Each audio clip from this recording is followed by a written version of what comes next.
Hello and welcome. I'm Mother Tracy Duggar. I am a priest in the Episcopal Church, but today I'm speaking to you on behalf of critical incident stress management.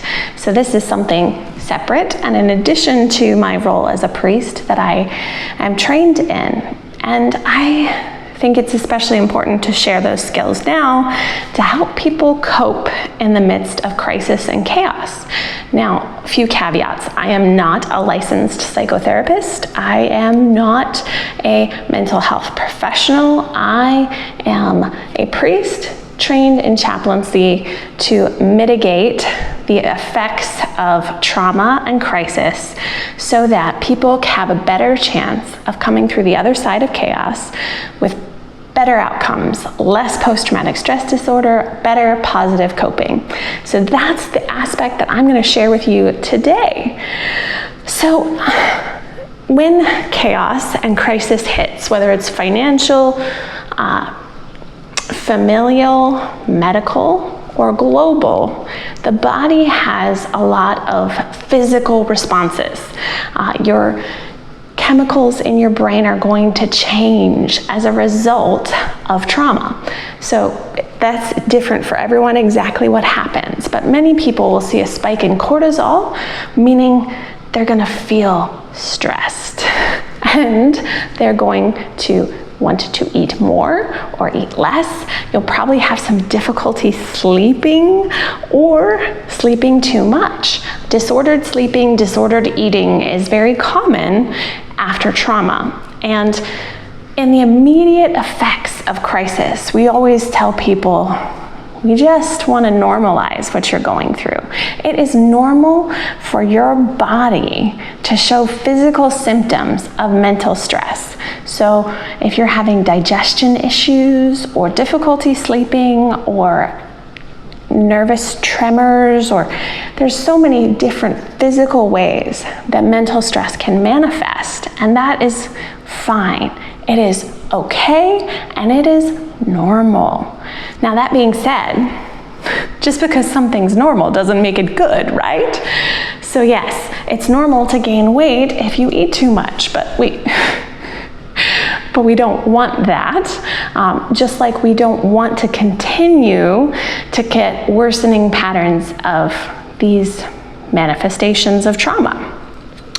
So what do we want to do? We want to stabilize. So stabilize how we're feeling, stabilize how we're coping. Stabilize means helping the person to process the immediate trauma and separate from further additional trauma.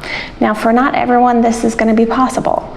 Depending on what your particular situation is in coping, you may not be able to, particularly if you're a healthcare professional. You're going to continue to enter into traumatic situations as a part of your job.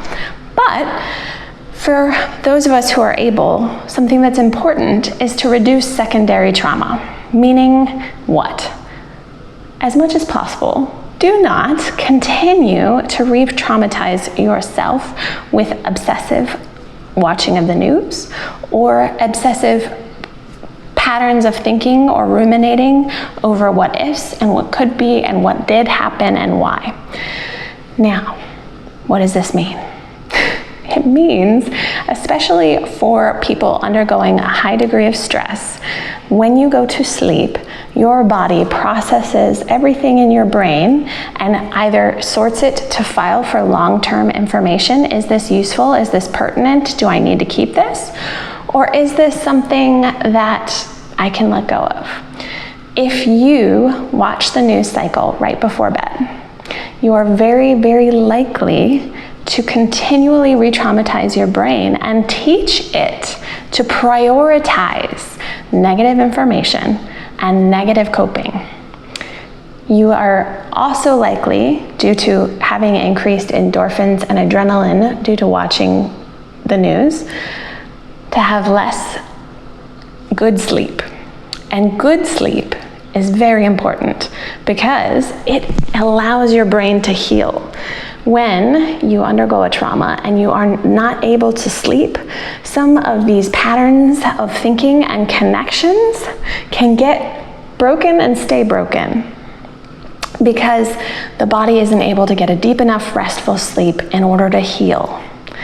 So this is why we see actual physical brain changes on scans of people who've been exposed to trauma. Now that being said, you say, I still can't sleep. Do your best to set a ritual, whatever it needs to be. For me, I really benefit from a cup of tea.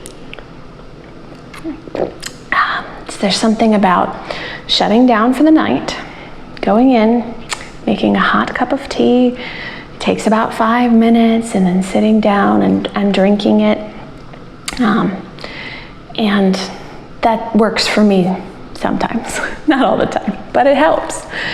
And you need to try to sleep and to try and get back to normal. Meaning, if you've been staying up till 2 or 3 in the morning because your brain won't shut down, try and push it half an hour earlier. Try and find ways to distract your brain enough to go to sleep. That might mean loading up a YouTube video on white noise. It might mean a YouTube video about Animal Crossing, something that is not so overly interesting, but is enough to make your brain kind of go, huh, while you're listening, can allow you to fall asleep. So yes, sleeping is very important. You know what else is very important? Eating and trying to get some balanced nutrition. Does this mean I'm going to criticize coping by snacks? No. You do what you need to do, but there are essential vitamins and nutrients that your body needs to reconnect parts of your brain and also to help support healthy sleep and healthy healing and your immune system. So all of this is very important to try and make sure you are getting somewhat of a balanced diet. You can supplement if you're able to find those, but you need to do some healthy eating. Not only healthy eating, treats are fine, but healthy eating is important. At least one balanced good meal every day that has a good lean protein, good source of fruit, and a good vegetable. And you'll be okay.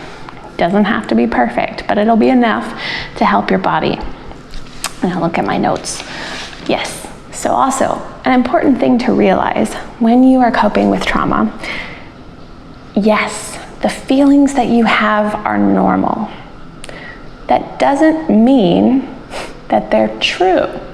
So our feelings can lie to us and bully us, particularly in the aftermath of chaos.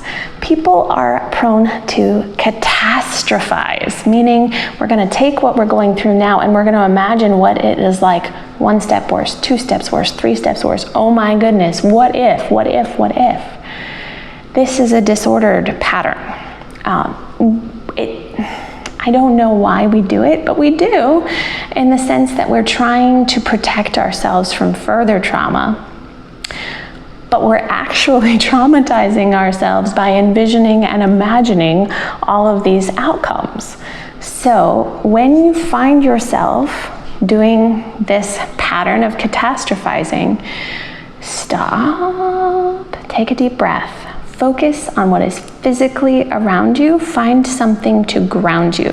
Again, for me, holding hot tea, taking a sip, or some ice cold water and focusing on that sensation of the water. Or finding even a game that you enjoy playing, something that will focus you here in this moment. Because it is not your job to figure it out. It is not your job to protect yourself from 3 iterations of further trauma, and trying to do so is just gonna get you a little bit even more disordered and unhealthy, and that's what we're trying to prevent. So finding things that are concrete in front of you that you can touch, taste, see, smell, and experience can help ground you in these moments. And again, finding something that you like. So for me, tea. holding my daughter. All these types of things are helpful. And then the last thing I want to talk to you today about is disordered coping. We're all guilty of it. We all have our ways of coping that we know are not the greatest, but we do them anyway. Escaping into video games for hours and hours and hours is something that I have been known to do.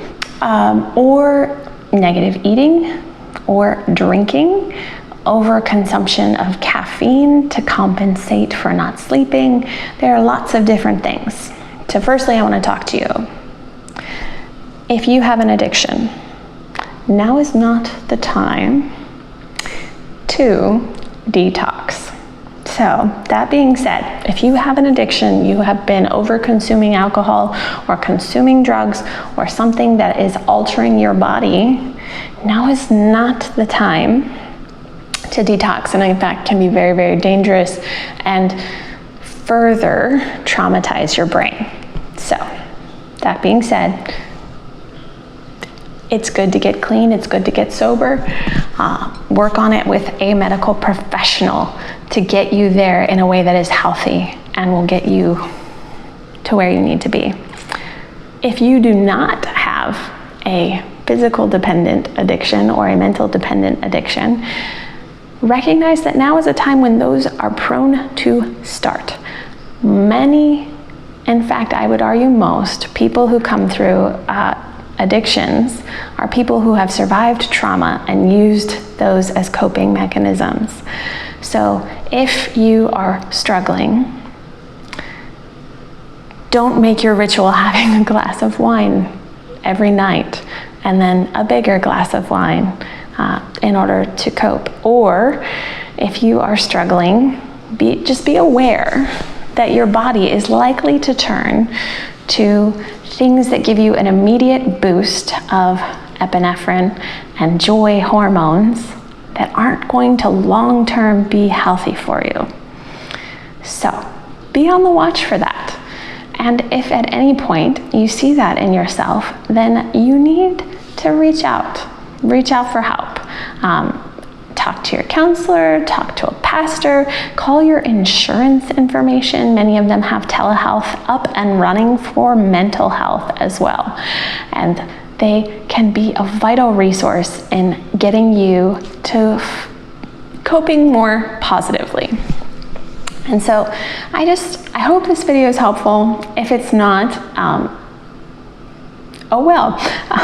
But I did want to share because I've seen a lot of people who are struggling with anxiety, depression, and don't really know where to turn or what the first step is in this kind of situation where we can't use our normal coping mechanisms because of what's going on in the world with COVID-19. So if this was helpful to you, I encourage you to leave a like below or a comment to let me know. I can keep this series going and add some more information about different things that might be helpful to you. Regardless, I do want to encourage you that you are loved, you are important, you are vital here, and you are needed. If you at all are feeling suicidal, please reach out. Please let someone know. And you can always call the suicide hotline, which is 1-800-273-8255. And there are people there 24 hours in order to walk you through it. If you don't feel comfortable making a phone call, you can even chat by typing in suicide hotline on Google. It'll help you find how to chat with them as well via text. Regardless, know that I am deeply appreciative of your time here today, and I am praying that you are well and that you will be on the path towards even fuller wellness, God willing. My prayers are with you, and know that you are not alone if you are struggling. Take care.